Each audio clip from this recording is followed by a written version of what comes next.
Protest करना जरूरी है, आवाज उठानी जरूरी है, लेकिन उससे सोल्यूशन आएगा या नहीं? ગોતી લ્યો એવું કોણ છે પ્રવાસી, એને તમે ગોતી લ્યો.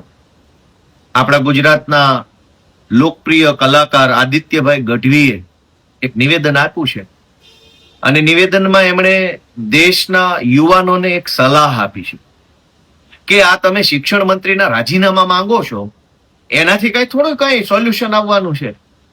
સોલ્યુશન શું? ભાઈ, સોલ્યુશન લેવા માટે જ તો દેશના કરોડો યુવાનો અહીંયા જંતર મંતર ઉપર એકઠા થયા છે. આદિત્યભાઈ, વર્ષોથી તમે ગાઓ છો કે એવો હાડનો પ્રવાસી કોણ છે જેને ગોતી લ્યો, એના ઠામને ઠેકાણા તમે પૂછી લ્યો. તો આ રહ્યા દેશના યુવાનો, એ ખલાસી બનીને આવ્યા છે. શું કામ? દેશની શિક્ષણ વ્યવસ્થાની હોડી નાવડી ડૂબવાની તૈયારીમાં છે. આમ તો દેશની લોકશાહી આખી ડૂબવાની તૈયારીમાં છે. હવે આ હાડના પ્રવાસી બધા દેશભરના યુવાનો ભેગા થયા છે, ખલાસી બનીને આવ્યા છે કે આ જે દેશની લોકશાહીની નાવડી ડૂબવાની તૈયારીમાં છે, દેશની શિક્ષણ વ્યવસ્થાની નાવડી જે ડૂબવાની તૈયારીમાં છે, એને જરાક હલેસો મારી અને પાટે ચડાવી એવી તૈયારીમાં ભેગા થયા છે. દોસ્તો, આદિત્યભાઈ એવું કીધું કે આનું સોલ્યુશન શું? શિક્ષણ મંત્રી રાજીનામું આપે એનાથી કઈ નીટની પરીક્ષાના પેપર લીક થવાનું થોડું બંધ થશે? પેપર લીક થવાનું બંધ થાય, બંધ ન થાય, પણ જવાબદારી તો નક્કી થાય.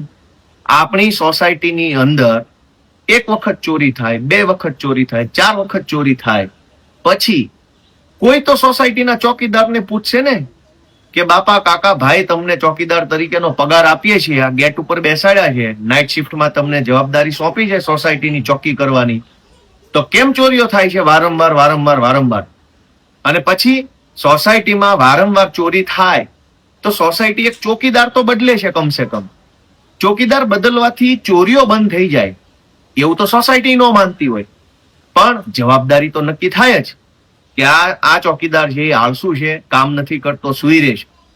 એમ દેશની પરીક્ષા વ્યવસ્થામાં ચોરી થાય તો ચોકીદાર બદલવાની વાત કરવી પણ ગુનો છે. આદિત્યભાઈના ભજનો, ગીતો બધું બહુ મેં સાંભળ્યું છે, બહુ સરસ ગાય છે, ગાવા બાબતે તો કોઈ શંકા નથી, અમે પણ એના ચાહક છીએ.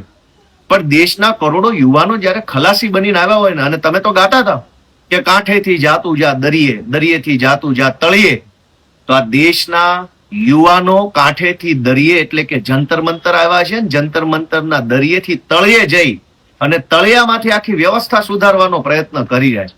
એને સલાહની નહીં, યા તો સહકારની જરૂર છે, યા તો ચૂપ રહી અને સમર્થનની જરૂર છે.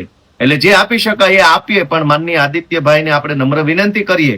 હું કોઈ ટીકા ટિપ્પણી નથી કરતો, તમે ખૂબ સારું ગાઓ છો, પણ દેશના યુવાનો દેશની વ્યવસ્થા સુધારવા માટે આગળ આવ્યા છે. એવું નથી કે દેશની સરકારો બદલી નાખશે, એવું નથી કે દેશમાં સરકાર ભાજપમાંથી બીજી પાર્ટી, ના, એવી કોઈ વાત દેશના યુવાનો નથી કરી રહ્યા. દેશના યુવાનો માત્ર એટલું જ કહી રહ્યા છે કે પહેલું, સિસ્ટમ ખરાબ છે એને સ્વીકારો. બીજું કે સ્વીકારો તો જેના કારણે ખરાબ છે એ માણસને બદલો. અને ત્રીજું કે પ્રયત્ન કરો કે આવું બીજી વખત ન થાય. એટલે આ દેશના યુવાનોની માંગણીની સાથે અમે તો ઉભા છીએ, બધાય ઉભા રહે, આખું ગુજરાત ઉભું રહે, એવી મારી લાગણી છે. नमस्कार दोस्तों, पिछले कुछ दिनों से मुझे डीएम्स, कमेंट्स, मैसेजेस आ रहे थे कि आप इस प्रोटेस्ट के बारे में कुछ बोलते क्यों नहीं, क्या आपका समर्थन है या नहीं.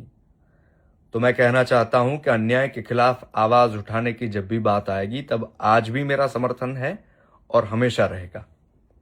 लेकिन मेरे कुछ सवाल है.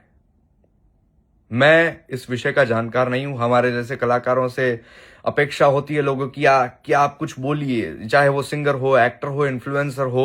लोग चाहते हैं कि बस आप बोलिए, चाहे हम उस विषय को जानते हो चाहे न जानते हो. तो क्योंकि अब लोगों ने कहा है तो मुझे लगा कि ये वीडियो से मैं अपनी बात भी रखूंगा और कुछ सवाल भी पूछूंगा. शायद मैं गलत हो सकता हूं, आप मुझे करेक्ट कर सकते हैं इस कमेंट में. प्रोटेस्ट करना जरूरी है, आवाज उठानी जरूरी है, लेकिन उससे सल्यूशन आएगा या नहीं? क्या हम इस चीज का सल्यूशन नहीं ला सकते? हम वहां पे प्रदर्शन कर रहे हैं, हम वहां पे प्रोटेस्ट कर रहे हैं, हम आवाज उठा रहे हैं, हमारी मांगे हैं कि एजुकेशन मिनिस्टर इस्तीफा दे दे. चलिए ठीक है, अगर इस्तीफा दे भी दिया उन्होंने, अगर रेजिग्नेशन दे भी दिया, तो उससे क्या इस चीज का सोल्यूशन आ जाएगा? क्या फ्यूचर में कोई भी नीट का पेपर लीक नहीं होगा? क्या फ्यूचर में कोई भी सरकारी एग्जाम जो होगी उसमें कोई गड़बड़ नहीं होगी? सोल्यूशन क्या है? आपको जो लीड कर रहा है, आप उनसे सवाल पूछिए कि इसका परमानेंट सोल्यूशन क्या है। आप वहां पे जाके प्रदर्शन तो कर रहे हैं, आवाज तो उठा रहे हैं, लेकिन क्या उस